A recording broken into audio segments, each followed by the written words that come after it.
Hello, I'm Mantastic and Fantastic, and today I'm going to be talking about how to improve your combo game and ability to match and manipulate orbs on a 6x5 while utilizing a brute force strategy. So this will hopefully be the first of a series of combo guides I plan to release for various techniques to improve your capacity to match orbs. Because when you think about it, Pad actually has an infinitely high skill ceiling when it comes to matching orbs. Like, you can always get better, you can always go faster, you always can be more efficient, you always can just match things under pressure.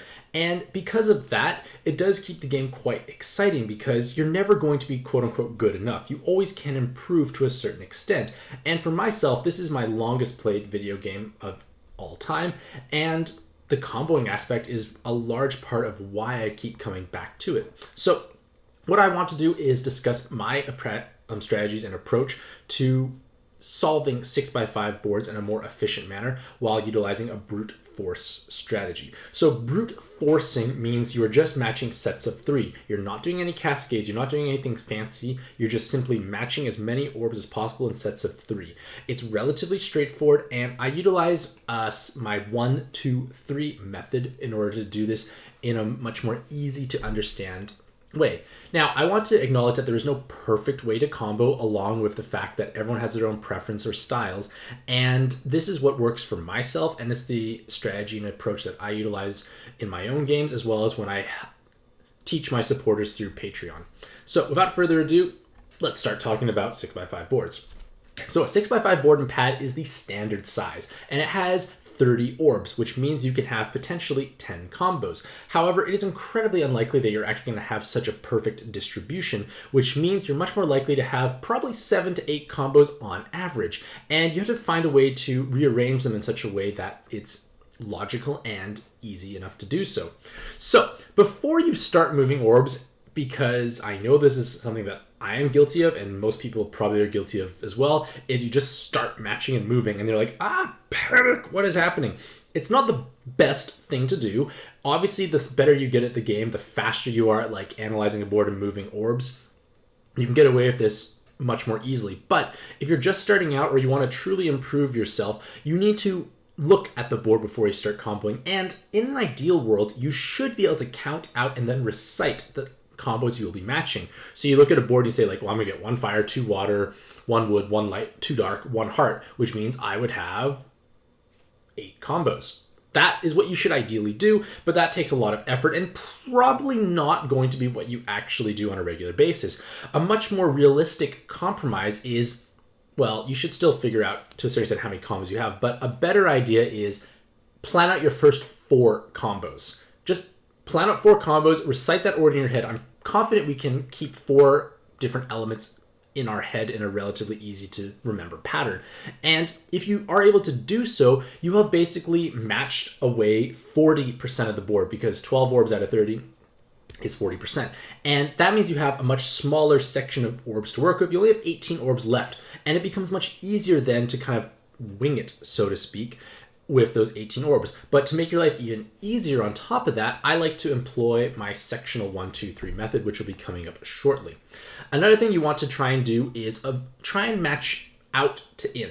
So basically the idea is you don't want to just match combos in the middle. You want to match on the outermost edges first and build your way inwards, because doing so will prevent you from having to backtrack and break up other combos, which in turn waste time or just miss combos. And then lastly, the other point I want to highly stress, which is going to be quite common throughout this video, is avoid purely horizontal matching. And I feel like there is a certain tendency, like just because most people are either right-handed or we read left to right, that we like to match horizontally and oftentimes right to left, because that's kind of how things progress for us in the real world. And matching horizontally is helpful, but I discourage you from excessively matching and only matching horizontally. If you only match horizontally, you're going to get yourself stuck in a position where you can't manipulate orbs at either the very top or the very bottom rows, because you've built yourself in such a way that it is awkward. And to counter that, I employ my 1, 2, 3 method. So the idea with my sectional method is that I just assign arbitrary names to each section. It doesn't mean that's the order you solve them in. It could be, but it may not necessarily be so. But the idea is you have a section 1, which is 2 rows that are horizontal, a section 2, and a section 3, which are both 3x3 boxes. Visualizing the board like this is important because when you do match and rearrange the board, you are going to have in section 1 2 horizontal combos, or 2 rows of horizontal combos, so 4 combos in total. Section 2 will be done all vertically. And then section 3 is just whatever you have left over. And having section 1 at the bottom is not mandatory. You can put section 1 at the top. Section 2 could be on the right or left. The idea is it's just you need to have 3 different sections and you can rearrange them whatever is based on the given board and whatever is easiest to do so. But the key is make sure section 2 is matched vertically, section 1 horizontally, and section 3 is kind of a leftover batch. So the main idea is with section 2, by forcing you to match vertically, you use up the space most efficiently while also preserving the concept of matching from outward inward. Because let's say I finish section 1 or even half of section 1. I just do the left-hand side of section 1 in this top example here. I can then match my light and my heart combo, and then I can start matching vertically here. This in turn will prevent me from getting stuck, and I'm still matching kind of from the edges inward. And if I do like say half of section 1 and then all of section 2, I'm left with this nice little area here, which is a matter of just rearranging whatever section 1 is now here. You can add the extra bits here. Section 3 can finish, or you can just match all of section 1. The idea is you have a game plan or a template to follow around, but make sure section 2 is done vertically. For section 3, I want to stress that it is kind of like where you just tidy up stuff. It doesn't have, it's like usually you might have one combo. In an ideal world, you have all 9 orbs can match, but that's probably not going to happen. And if you are in the situation where you have 8 combos total, so 1 combo in section 3, you also have 2 orbs of any given element. So in this case here, I have 2 fire and 2 hearts. In an ideal world, you want to place the final combo in section 3 vertically. And the reason for that is because this will disappear, that will disappear, all the bottom stuff disappeared. So you're left with fire and heart orbs here with a space on either end for a heart or a fire orb to drop down, and thus Skyfall a combo.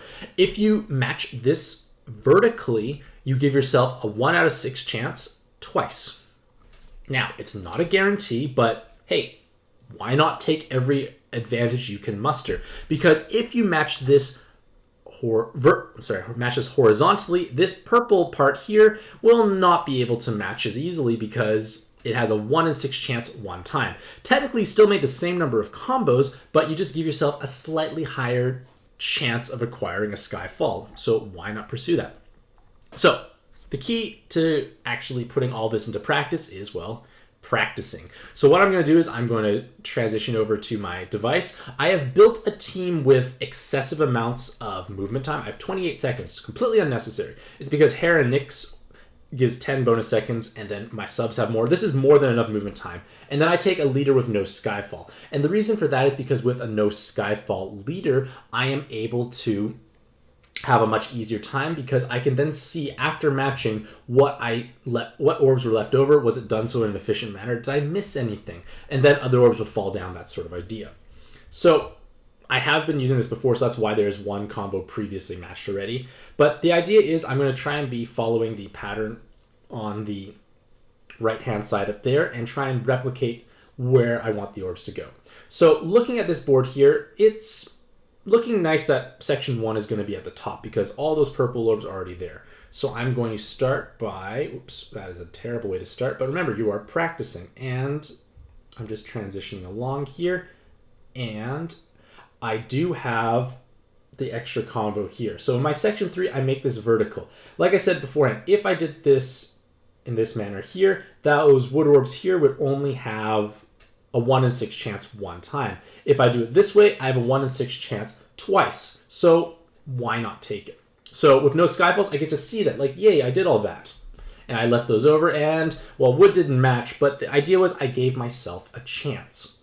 Now remember, because there are no Skyfalls, there are some orbs that are pre-formed already, but we're just going to roll with it, so to speak. So I'm going to try and match the pattern on the right-hand side over there, and I'm going to put my section 1 at the bottom.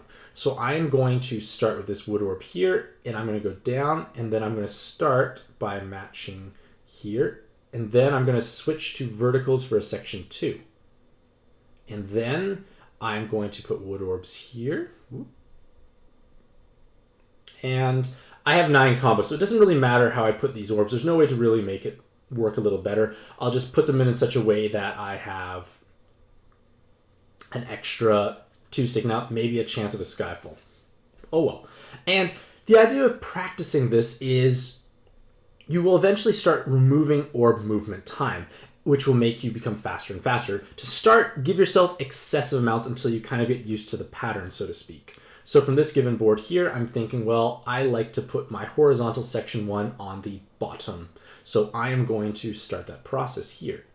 And I have those here. I have these light orbs up there. My section 2 has been completed, and now I have the leftover bits in section 3. And remember, if you do it in such a manner like this, I have those hard orbs having a 1 in 6 chance of matching twice.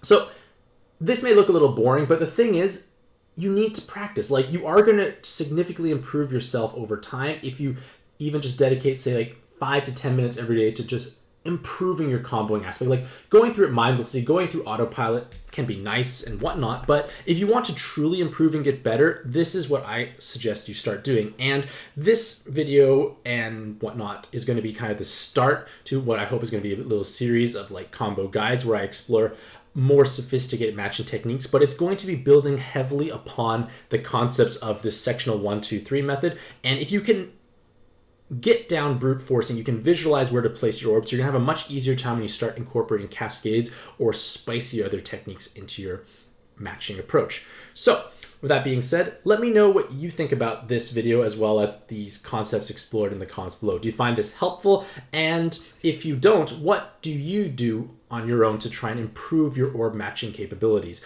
Do you have any particular approach or strategy or styles? And if so, just let me know in the comments below. Either way, hopefully all the Mantastic day. I wish you all the best luck in your own pad adventures, and happy puzzling.